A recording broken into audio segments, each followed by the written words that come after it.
بسم اللہ الرحمن الرحیم۔ سامعین و ناظرین، آپ کی خدمت میں فقہی احکام کا سلسلہ جاری و ساری ہے، اور یہ فقہی احکام ہم رابر معظم سید علی خامنائی کی توضیح المسائل سے پیش کر رہے ہیں، اور آج مسئلہ نمبر 43 کی باری ہے، اور اس کا ٹائٹل ہے کہ ولی فقیہ کے ولائی احکامات۔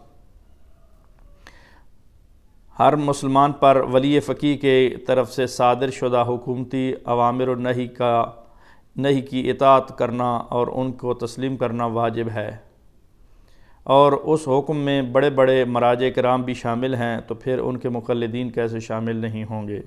یہ مسئلہ نمبر 43 ہے، اور اس میں مختصر سی وضاحت یہی ہے کہ جو بھی ولی فقیہ حکم دیتا ہے اس کو بروئے کار لانا، عمل کرنا واجب ہوتا ہے۔ اور مسئلہ نمبر 44 ہے، کسی کے لیے اس شخص کی مخالفت کرنا جو منصب ولایت فقیہ پر فائز ہو جائز نہیں، اس دعوے کے ساتھ کہ وہ اس سے زیادہ قابل ہے۔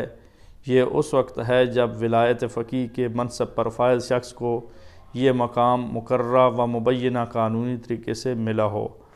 تو اس میں واضح طور پر بیان کیا گیا ہے کہ کسی بھی شخص کو مخالفت جو ہے وہ ولایت فقیہ کی نہیں ہونی چاہیے، جائز نہیں ہے۔ تو آج کے لیے اتنا ہی کافی ہے، باقی انشاءاللہ کل۔